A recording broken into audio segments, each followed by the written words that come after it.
L'année écoulée a vu la tourmente pré-révolutionnaire, la prochaine pourrait voir venir la tourmente post-révolutionnaire. Publié par Benjamin.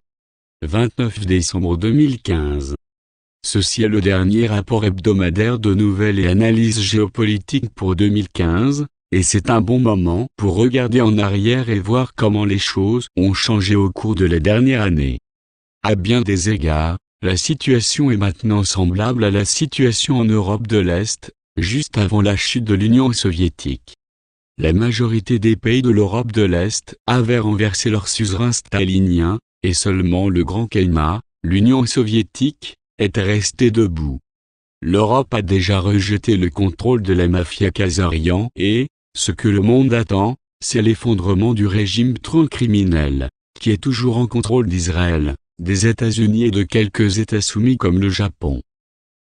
Cela peut arriver en 2016, mais seulement si la société Dragon Blanc, ainsi que leurs alliés briquets européens, maintiennent leur mouvement d'offensive. Le plus grand indice que les Européens ont rejeté le régime de gangsters, dont le siège est à Washington DC, est leur décision de rejeter les pressions américaines, et de rejoindre la Banque asiatique Investissement Infrastructure lancée par les Chinois, et qui a officiellement ouvert ses portes la semaine dernière. Cette initiative a été menée par le Royaume-Uni, généralement l'allié le plus ferme des États-Unis, et à cela, ils ont été rapidement suivis par la France, l'Allemagne, l'Italie, la Suisse, etc. Les Français et les Allemands, pour leur part, ont rejeté la tentative du régime du crime de Washington DC, de commencer une guerre en Ukraine, en contournant les États-Unis et en allant négocier directement des accords Minsk de paix, avec la Russie. Il y a aussi une tentative systématique de couper tout financement pour la faction zio-nazie néocon de la mafia Khazarian. Ce sont eux, les gens qui voulaient déclencher la guerre mondiale 3, afin de réduire la population mondiale de 90%, et asservir les 10% survivants. Cette faction, dirigée par George Bush père et ses compagnons zio-nazis, survit principalement grâce au pétrole, la drogue, l'esclavage et le trafic d'armes.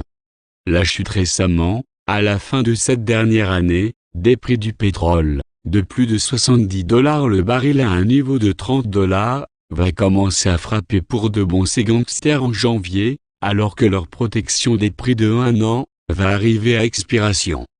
Les rebelles FARC de Colombie, pendant ce temps, ont annoncé qu'ils ne feront plus blanchir leurs $50 milliards par année, en revenus de cocaïne, par Citibank, Arabie Saoudite et la famille Rockefeller, Bank of America, Vanguard, State Street Corp.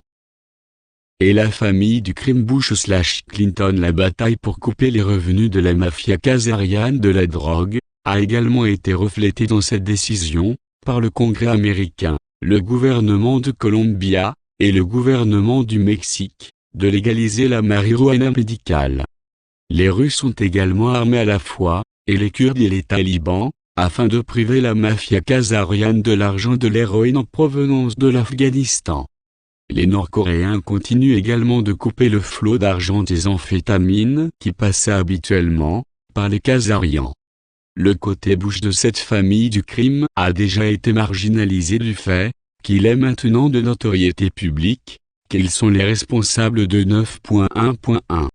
Mais le côté Clinton, même sous attaque, est toujours aussi fort. Pour l'œil qui veut savoir exactement à quel point, la scène politique et les médias aux États-Unis, sont dégénérés, lisez ce qui suit, par le chroniqueur Dave Barry au Miami Herald. Ailleurs sur le front politique, Hillary Clinton déclare sa candidature à la présidence et vise à démontrer qu'elle est un être humain ordinaire en se promenant dans l'Iowa, dans un fourgon ordinaire conduit par des agents des services secrets. À Maumee, Ohio, elle s'est arrêtée à un chipotle pour un mets pour emporter, un événement des nouvelles qui a produit un spasme dans le journalisme politique. Le New York Times: nous n'inventons pas cette nouvelle journalistique, répond l'histoire, en rapportant que Clinton portait des lunettes de soleil et a commandé un bol de poulet burrito. Bloomberg obtient un scoop de suivi, et rapporte que la facture au parti de Clinton était de $20 et quelques sous, mais Clinton n'a pas laissé de pourboire. Politico lance une histoire de 1200 mots, intitulée « Nous n'inventons toujours rien », les gens ordinaires qui ont cuisiné le bol de burrito de Hillary Clinton. Le New York Times et d'autres médias corporatifs de propagande, contrôlés par la mafia Khazarian, ont trouvé que, parler de Clinton qui mange un bol de poulet burrito était plus digne d'intérêt, que les preuves bien documentées de viol, trafic de drogue, assassinat et autres crimes reliés à la famille du crime Clinton. Vous pouvez voir pourquoi le monde tourne le dos au dégoûtant cartel menteur, criminel basé à New York, Washington DC et Tel Aviv. Et c'est arrivé malgré un rythme de plus en plus effréné d'événements de faux drapeaux, avec une diminution de l'impact psychologique, et d'autres tentatives hystériques, par la mafia khazariane pour déclencher une troisième guerre mondiale. Le Pentagone a déjà pris ses distances vis-à-vis la mafia khazariane, en refusant de se laisser à nouveau tromper par des faux drapeaux, le vol d'IL-17 d'Air Malaisie, ou des mensonges, attaques syriens au gaz sarin, et donc ont refusé de se lancer dans des combats au nom de ces truands. Même les entreprises contrôlées des médias ont été forcées d'admettre, via leur visioconférence limitée, avec Samouraïs, que le Pentagone est allé contre la politique de Washington DC, en fournissant des renseignements utiles au régime syrien. Les responsables du Pentagone disent que Herzl avait tort de dire que le renseignement avait été envoyé par les Israéliens, parce que personne de censé ne passerait de renseignements aux Syriens via leurs ennemis, les Israéliens, alors la Russie est beaucoup plus fiable. C'est en fait une guerre civile par procuration, qui se déroule en Occident maintenant, avec le Pentagone lui-même en alliance avec la Russie et l'Iran, contre des armées de mercenaires payés par les hommes de main de Washington DC. Ils sont activement en train de pousser pour renverser le régime pseudo-musulman de Tron Khazarian en Arabie Saoudite. La chute de la maison des Saouds peut être un coup fatal pour les Khazarians. Ce régime est susceptible de perdre une grande partie de ses 650 milliards de dollars d'actifs étrangers, en paiement de compensation, pour les horreurs perpétrées par les mouvements terroristes généralisés pseudo-islamiques, qu'ils ont financés, dire les sources de la CIA. En outre, des sources du Pentagone disent maintenant, que le Yémen envisage d'annexer Azir, Gizan et Najran, les provinces saoudiennes du Sud, à titre de compensation pour l'agression de l'Arabie contre leur pays. Ces provinces bordent le Yémen et sont habitées par des ethnies yéménites. Les Khazarians, bien sûr, ne vont pas laisser faire sans se battre. L'Alliance Arabie, Turquie, Israël a donné des passeports, et payé plus de 1 million de réfugiés pour inonder l'Europe, en punition pour le mépris de leur gouvernement, envers les ordres khazarians. Ils exploitent également pleinement le ressentiment historique turc de l'éclatement de l'Empire ottoman, après la Première Guerre mondiale, pour encourager les Turcs à reprendre leur empire.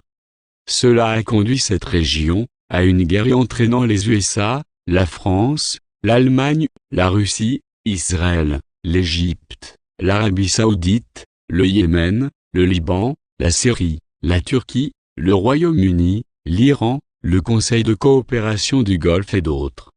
La crise dans cette région est devenue la plus grande guerre depuis la fin de la Deuxième Guerre mondiale.